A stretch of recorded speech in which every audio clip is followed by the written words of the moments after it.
Very good morning, everyone. This is Vinamrita, and I welcome you all to my channel. So, in our today's video, we will talk about three basic and very important stuffs you should always keep in your mind while going to take admission in B.Ed.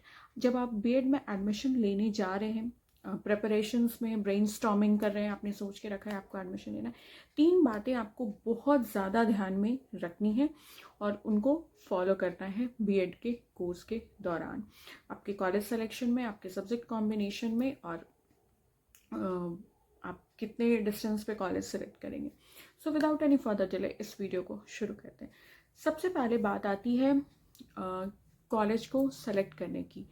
अभी आपकी entrance examination होती है जिसके basis पे आपको colleges allot किए जाते हैं। आपकी जो मार्क्स है उसके बेसिस पे शॉर्टलिस्ट किया जाता है और आपको कॉलेजेस के ऑप्शंस दिए जाते हैं सेलेक्ट करने को।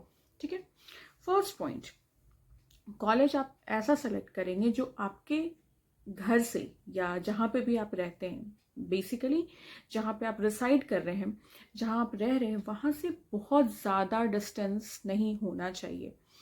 Because BEd is a super active course. इसमें आपको अगर आप रेगुलर मोड से बीएड कर रहे हैं, लाइक फिजिकल मोड में अगर आप बीएड कर रहे हैं, तो आपको बहुत सारी एक्टिविटीज़ में इन्वॉल्व होना होगा। और जब आपका टीचिंग प्रैक्टिस होगा उस टाइम भी आप सुपर बिजी रहने वाले हैं। लाइक आपको अपने कोर्स की पढ़ाई तो करनी ही है, आपको लेसन प्लान बनाना है, पर्टिकुलर स्कूल में जाके पढ़ाना होता है, जो पढ़ाना है वो आपको पढ़ना है, उससे रिलेटेड डेली आपको लेसन प्लान प्रिपेयर करना है, डेली आपको टीचिंग एड्स प्रिपेयर करना है, एंड और भी बहुत सारी एक्टिविटीज़ चलती रहती हैं।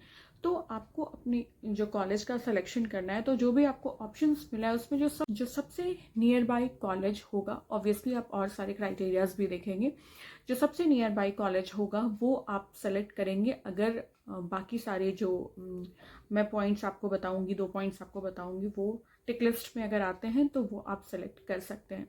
बिकॉज अगर आपका कॉलेज का डिस्टेंस बहुत ज़्यादा दूर होगा तो आपको बहुत प्रॉब्लम होगी। फिर उसी के अकॉर्डिंग आपको अपनी टीचिंग प्रैक्टिस का स्कूल भी मिलेगा, वो भी फिर आपको जब बहुत दूर मिल जाएगा तो वो भी आपके लिए, मतलब आपका जो ट्रैवलिंग का जो टाइम है वो बहुत ज़्यादा जाएगा, इन शॉर्ट कहने का मतलब। ठीक है, पॉइंट नंबर 2, सबसे इम्पॉर्टेंट पॉइंट, आप चाहे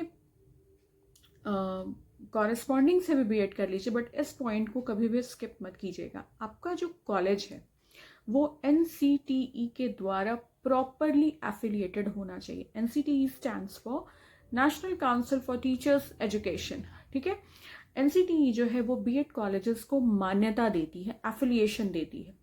ठीक है, तो एनसीटीई के द्वारा आपका जो कॉलेज है वो प्रॉपरली एफिलिएटेड होना चाहिए, point number 1। Point number 2 is, जिस सेशन में आप बीएड करें, जैसे फिलहाल अभी बीएड 2 साल का है, तो सपोज दैट आप 2025 टू 2027 के लिए बीएड कर रहे हैं, तो आप एनसीटीई के द्वारा आपको चेक ये करना है कि 2025 से लेकर 2027 तक के लिए उस कॉलेज को एफिलिएशन मिली है या नहीं फॉर दैट पार्टिकुलर सेशन। पहले एफिलिएशन मिली है या नहीं उससे आपको कोई फर्क नहीं पड़ता, आपकी डिग्री पे कोई फर्क नहीं होगा। आपको अपनी सेशन का एफिलिएशन चेक करना है। इसे मैं थोड़ा इलाबोरेट करके बताती हूँ।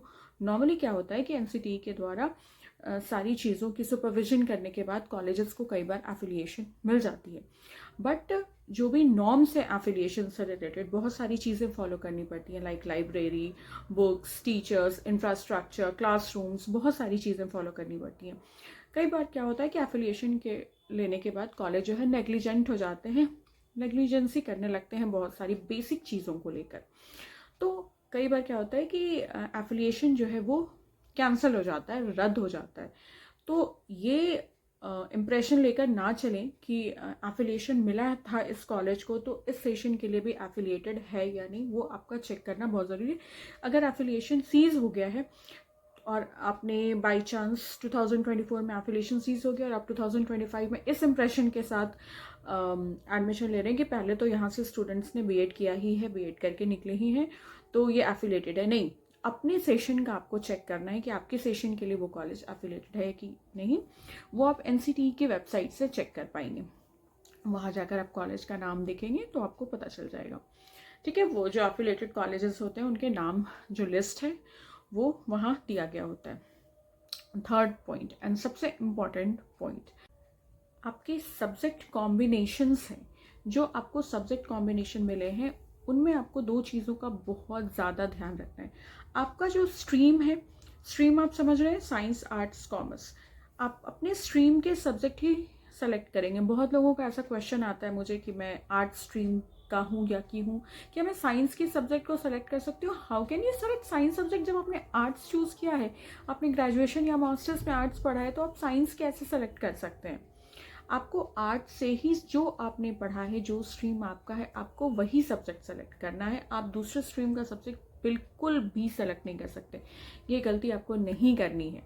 एंड जो अपने स्ट्रीम में भी जो सब्जेक्ट्स आपने पढ़ी हैं, लाइक लैंग्वेज पेपर्स चलता है, लैंग्वेज पेपर्स आपको मिल जाते हैं, बट बाकी में जो सब्जेक्ट्स आपने पढ़े हैं, लाइक ग्रेजुएशन में आपने इन टोटल आर्ट्स में 5 सब्जेक्ट्स पढ़े हैं, तो उन 5 सब्जेक्ट्स में से ही किसी 2 सब्जेक्ट को आप अपना सब्जेक्ट कॉम्बिनेशन बनाएंगे। अपार्ट फ्रॉम दैट, जो आपने बिल्कुल कभी नहीं पढ़ा है, लाइक सपोज दैट आपने हिस्ट्री पढ़ा है, इंग्लिश पढ़ा है, सिविक्स पढ़ा है, एंड कोई एक और पेपर था आपका, तो वो 4 पेपर्स में ही आप 2 पेपर को अपना सब्जेक्ट कॉम्बिनेशन बनाएंगे। आप साइकोलॉजी को अपना सब्जेक्ट कॉम्बिनेशन नहीं बना सकते हैं, ठीक है। एंड मैं एक एडिशनल पॉइंट यहाँ पर बताती हूँ, जो आपका ऑनर्स पेपर है उसको हमेशा सब्जेक्ट कॉम्बिनेशन नंबर 1 बनाइए, एंड बाकी के जो और पेपर्स आपने पढ़े हैं उनमें से किसी एक को अपना सेकंड सब्जेक्ट कॉम्बिनेशन बना लीजिए। सो that's all for this video, जिसमें मैंने कुछ बहुत इंपॉर्टेंट बट येट बहुत अंडर प्रिविलेज्ड हैं ये पॉइंट्स, या ज़्यादा हाइप नहीं है ये पॉइंट्स, इस वीडियो में मैंने बताने की कोशिश करी, ताकि आपका थोड़ा सा टाइम वेस्ट ना हो, प्रॉब्लम ना हो, आपको पैनिक मोड में आप ना जाएं कि अरे ये क्या कर लिया मैंने, लाइक दैट ये कॉलेज तो एफिलिएटेड ही नहीं है, या गलत सब्जेक्ट कॉम्बिनेशन नहीं चुन लिया, परेशानी ना हो बेसिकली आपको।